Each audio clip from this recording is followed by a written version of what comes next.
What is the significance of celebrating Heritage Day? How is the National Heritage Council dealing with colonial and apartheid era heritage and history? What prompted the launch of the Liberation Heritage Route National Project? And what makes heritage an integral part for the promotion of social cohesion and nation building? What time is it? It's question time.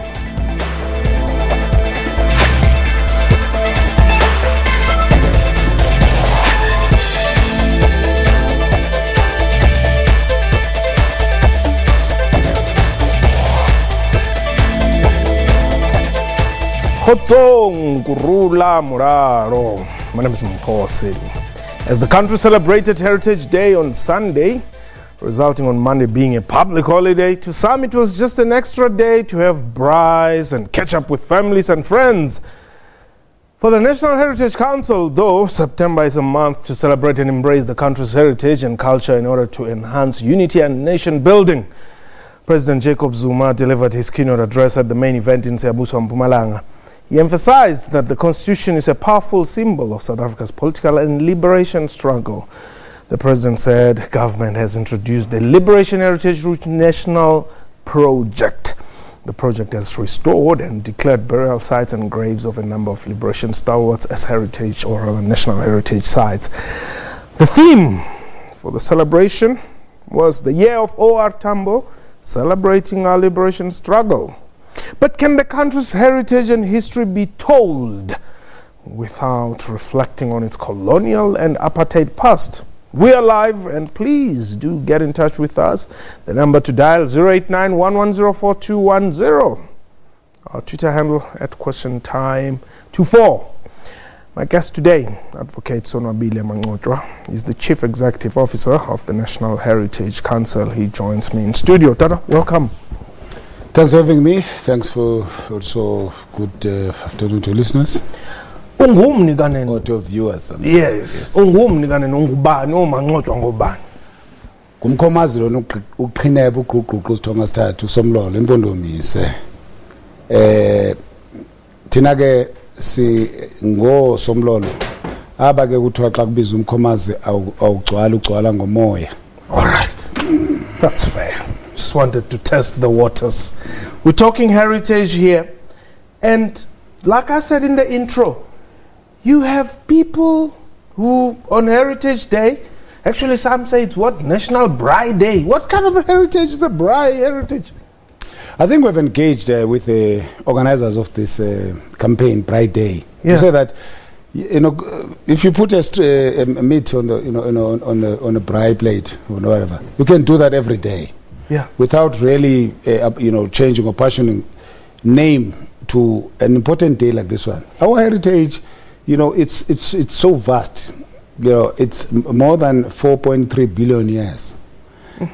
You're talking about rock art. You're talking about living heritage. You're talking about the seas. You're talking about biodiversity, and a lot of things that people don't know. 300 years of colonial and apartheid heritage and history, which still has to be excavated.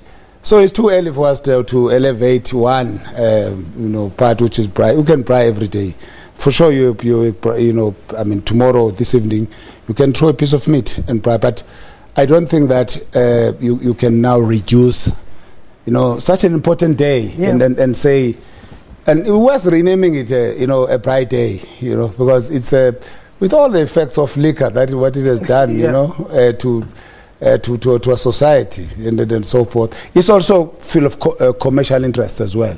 I don't have a problem with checkers and sparks and wanting to, promote or selling of meat and so their divorce and so on and so on. And but that can't be heritage. It can't be heritage. It can't be liberate. No. I want to say it cannot be a braai day. Yeah. Whereas we have got such vast heritage. Thomas, you are in Tembisa. Hello. Yes, I'm coming from Tembisa. Yes, welcome. Yes. To my point, I don't think it is necessary by now, actually, because I think these politicians are just pursuing their political areas using this whole day to this point, because there is no even unity. We don't see them coming together as all parties, then not wearing their party actually uniforms. Actually, they're there just to do their political things. Yeah. Okay, Thomas, I hear you. I think you've made a good point, which is also true. I mean, there doesn't seem to be any cohesion even on the day. How do I, on Heritage Day, get my colleague Dagi in the Val? How does Dagi become part of Heritage Day? Because I would suppose, and I'm just saying this, just to throw, the cat among the pigeons. Is heritage not for black people? I think heritage is for everybody. Okay. But you cannot run away from the fact that in ours, you're talking about decolonization of African heritage itself. Yeah. Because for many years, in this country, there's heritage that has never been, celebrated, or history actually that has not been known. There's difference between what we call history and heritage, of course. Yeah. Not everything that is history is heritage, and everything that is heritage history. In heritage, you say what we decide to be, as a nation, amongst other nationalities, something that actually would love to identify ourselves and inspire the current and future generation. But in history, you are saying that this is a record of everything that has actually happened, good and the bad. Which ones will be preserved for not for posterity, but just for it to be preserved. It must be there. Then that is history. Some of the things called, or some of our heritage, if you talk about dialogue of civilizations, some of the things that inspire us not only come from this country. Yes. I'll make an example about the national anthem of Zambia. They're inspired by Nkosi Sikelel. Yes. That was composed by Enoch Sontonga. Yes. And therefore, that's a dialogue of civilizations. But at the same time, you can be inspired by something that actually originates from within ourselves. That is why then, in our case, you're talking about, plurality. You're talking about diversity. Okay. How do you put all of this together? Okay. The question, for instance, is what is going to be our common heritage? Yes. Out of this history? What is it that unites us as a nation out of all of these pockets, And then remember, the first president, Nelson Mandela, came up with this and said, in South Africa, is a macrocosm. It talks about the rainbow nation, of all cultures. But we've got to have this that which unites us as a country. That is why, if you look at, for instance, our national flag, there's been an attempt to say that in the nation state, everybody sees himself or herself there, the cohesion, along with the black, white, Africans, everybody. I mean, there's even a new definition of an African, because that also recognizes the fact that you can, eliminate, or can I say focus, or can I say narrow down African into you and me who are black, but at the same time, other people, the white compatriots who have been in this country for many years, who have got no emotional ties with Europe. Yandisa? Hi, Mbo. Welcome. Thanks, Informant, for taking my call. You're welcome, Tata. Kunebe. Mhlekazi. Ucwanini lo man usibe uthi ukuthi umkhaso manqobo sala kulandela ovezo ngongqongqothwa omali libomvu. Yes, man. Umpo, the talk show host, poses a very good question. In fact, he uses a very good example about Jackie, who is sitting in Val. How do you bring them closer to you? Supposedly, Jackie being a white man, how do you bring him closer to you through days like this? Now, yes. My question to you really, with organization like yours, do you guys ever make a research about our history politically? Because my feeling as I sit here, I do not think I know that there is a lot of information that can be rewritten, that can actually give us that tool to bring races together. It is just that some of us are not on the political platform. We are not public figures. Do you ever do that, or all you know or all you do is to stick to what happened in the past and stick to it the way you understand how it happened? You get what I'm saying? So that's what my feeling is, that our minds do not wonder or do not research as to. Let me just give you a very simple example. When white people came to South Africa, there is a lot of black folks who think, for instance, white people are responsible for dividing black people. I can tell you from where I'm sitting that how I understand white people, they never divided black people. When they built their borders were just being European ideas. Yes, if the results were that they divided us, we can debate that, but I'm sure it can also heal them as much as it can heal us. Do you get what I'm saying? Sure. But in any case, I think we can talk endlessly. I hope you got my question. Sure. To Mpo, before I disappear, Mpo, can I talk to you, man, offline? Is there a way that I can talk to you offline? There's a number that you can call just at 6 o'clock. When our credits roll, there's a line there. You can get me there. Oh, the number? I don't have the number now. Yeah, it's 714-6481. 714? 6481. 6481. Thank you very much, Mpo. Okay. Let me, perhaps before I allow you to answer the question, let's take a quick break. When we return, I'll allow you to just respond to that. We're still talking heritage issues. 089-1104-210 is the number to dial. Please don't go away.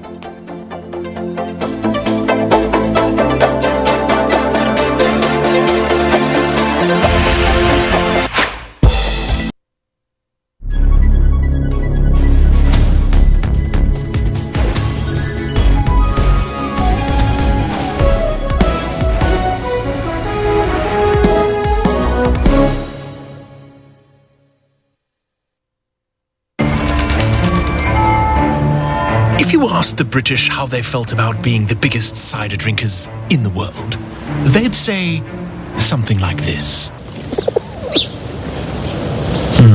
Yes. Well, we don't know about you, but that sounds like a challenge. Challenge accepted.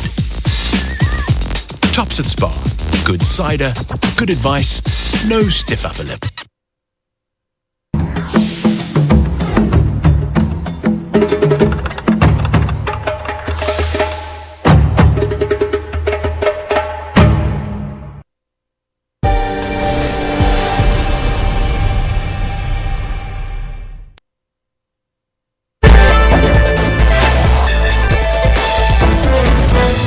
Welcome back. You're still watching Question Time. My guest today is Advocate Sonwabile Mangcojo. He's the CEO of National Heritage Council. Well, you had Yandisa's question there. I think Mangcojo is asking a very important question. He responds to it as well. Importance of research. Because there can't be any decolonization agenda when it comes to heritage without research. That is why the National Research Council has engaged on a countrywide research with the Human Research Council, for instance. Because what we inherited in 1994 was a very one-sided narrative. Now, you needed another narrative, for instance, the indigenous people. And that's why you've got very important outcomes of that research. Take, for instance, the research that we rolled out with Mpumalanga provincial government 2 million years back. We managed to excavate a very important, in fact, important history that lied beneath the soil of Mpumalanga. And for instance, we have got now sites like Makonjo Mountain that are supposed to be coming there. Frontier wars in different epochs have been researched, but it's still ongoing. You need wheelbarrows of research and documents in order when you go to UNESCO to say that Mapungube must be listed as heritage sites. So your research is very much important because the Research Council is focusing again on this knowledge production, because without that research, you'll find, because a lot of distortions have actually happened in our history. So that's why you and me are products of Vasco da Gama. The arrival of Jan van Riebeeck as if it was the dawn of civilization. Later and the journey by train. Yes, we utilize as well, through oral history as well. People like Mema Suk, from Northwest, who are actually sharing with the Research Council that, environment, indigenous knowledge doesn't just come, with the advent of apartheid and colonialism and apartheid in this country. Let's get to this other aspect, the politics of heritage. But before we do that, I think there's Felix. Felix is in Nelspruit. Welcome, Felix. Thank you, Mpo, for taking my call. You're welcome. Oh yes, I think for us to be able to understand our heritage, we need to understand the meaning of heritage. It comes from inheritance, which it means it comes from the past. It is what has been accumulated by our forefathers from the past. The way they eat, the way they live, the way they dance, their religious practices. That's what it means when we are inheriting what they did from the past.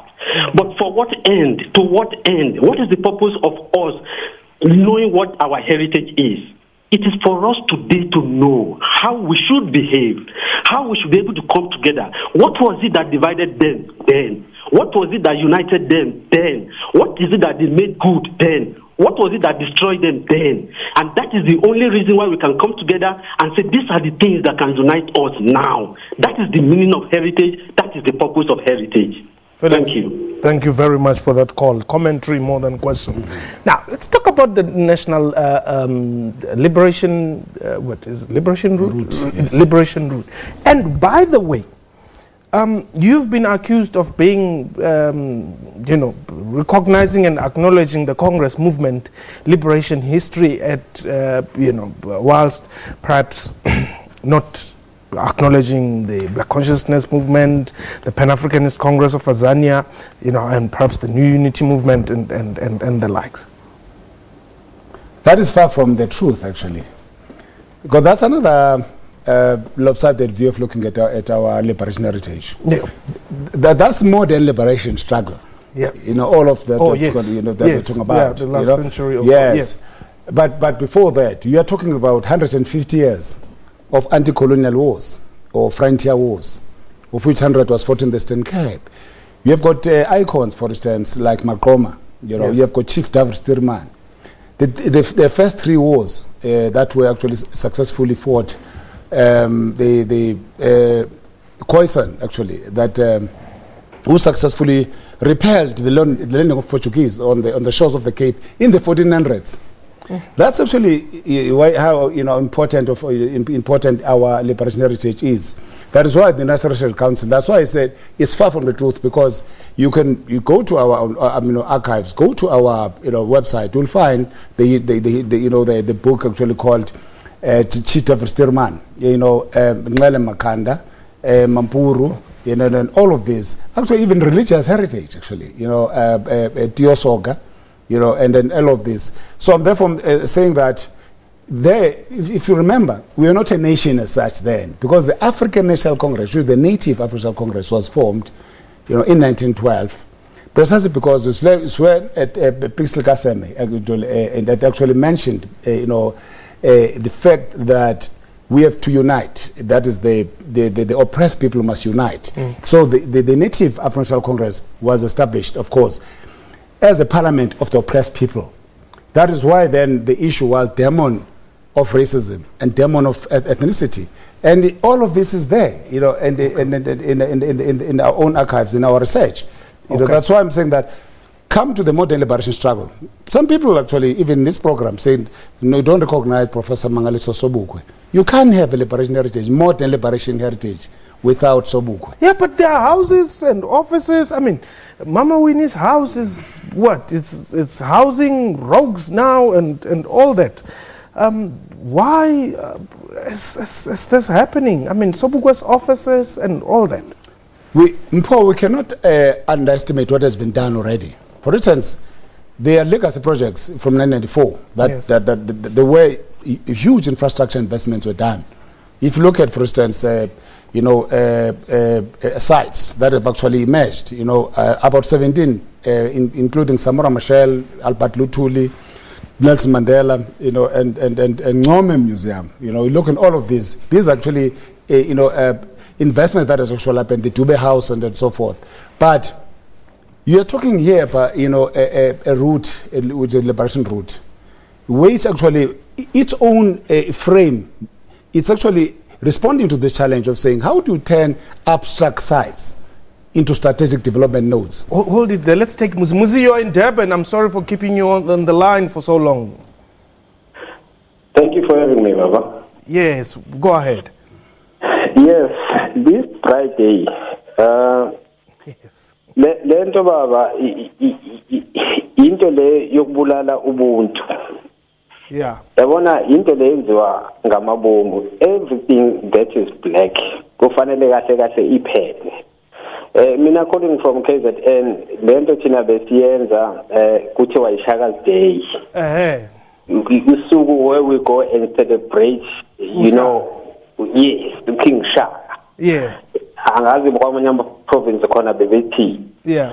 But since uqale lento ukuthi kushintshwe amagama emigwaqo namagama ama building from abo Jan van Riebeeck and ban abizwe ngabaholi abamnyama, then this white monopoly capital sebeyaqala because lento ebright day iqala ngabantu bezitolo laba bepromota amabhura boss wawo njengoba umfowethu lapha e-studio kade bepromote inyama yabo but kahle kahle babulala lento eyisintu kahle kahle thina kodwa muzi sithini ke thina sisizwe ke esimnyama uma abantu bathatha lento ekuyibeka kanjani ekuyinto ekumele siziqhanye ngayo njengabantu abamnyama sebayibiza ngamanye amagama afana nawo lawo bright day. Inkingi lapho kuthina abantu abamnyama kusafanele kuvulwe lama class ayekade khona before 1994. Okay. Mawuthi akhumbula kahle kuma political parties ayekhona kwakunalezi zinto lezi kwakuthiwa kuvulwa amaziko. Yeah. You know, where ngekhathi kunama members ayiswa ku UDF ya ku ANC beyofundisa ukuthi u-ANC uyini kahle kahle. I'm sure na ku ISP zazikhona lezo zinto nakwamanye ama political parties zazikhona lezo zinto. Befundiswa ngobuntu babo. Manje after 1994 iphelile lento ukuthi sifundiswe ngobuntu. Into ekhulunywa manje sisabe sesikolweni siyofundisa ingisi, sikhulume English enkulu, sibe nama master's degree and what sisabe sosebenzela belungu. Na into sifundiswa yona but ngobuntu bethu iphelile lento ba. Muzi ngiyabonga kakhulu Muzi calling us from Durban there. Well, I guess the importance of education in maintaining our culture and heritage is quite important. But I want you to, as we wrap up, let's just look at, you're saying this National Liberation Route recognizes areas and you know, key epoch-making stories. Exactly. Now, I'm going to go back to Sobukwe. Why don't you remove him? Because Sobukwe is big. Why don't you remove him from this home of the PAC? And by that I'm not saying take him away from the PAC because he is a PAC stalwart, but adopt him as a national hero. I think that is already happening. Okay. These leaders actually belong to political families, Yes. So you cannot run away from that you know, fact. That's a reality. We have actually traced the footprints of Sobukwe. You know, for instance, in Kimberley, this is where he was, yes, you know, banished. Remember Sobukwe, his vocal cords were destroyed. Yes. Because for many years in Robben Island, he's the only one actually who was actually staying alone. Yes. You know? Yes. There was even a Sobukwe clause. Yes. You know? Yes. That law, yeah, that is this law. This actually was a very vibrant and a very intelligent person, intellectual, you know, himself, an organic intellectual. So we've managed actually to do that, like other people, you know, very much important. So these icons, I mean, there's now a debate about whether icons belong to the nation or they belong to the families and so forth. You cannot apportion actually these icons and say they belong to so-and-so PTY LTD, you know. They actually belong to the nation. Yeah. Like Sobukwe himself. That's why these the footprints of Sobukwe, they spread across and have managed to do that. Okay. So, in brief, in your question, that Sobukwe really belongs to the nation, and there's a lot that needs to be done, like Bigo, for instance, and so on. And You know, if you go to Gafrenet, there's even a museum there. Okay. You know, yeah. All right. Unfortunately, we've run out of time. Let me just quickly go through some of our tweets there. Why should it be a problem when called Braai Day? Unfortunately, I got that. People must focus on their cultures, not names. Oh, okay. Denny says, is it possible to make to have a common heritage in South Africa? Yeah, well, I guess that's a question we're looking at. Why don't we have one African Heritage Day celebrated in Africa as a whole? And Longeti says, you know, Paul, it's quite clear African people define civilization as adapting to white cultures. Okay, well, yeah, we've run out of time, unfortunately. But yeah, that was question time for today. A big thank you to you and to my guests as well. From me and the entire crew, I'm a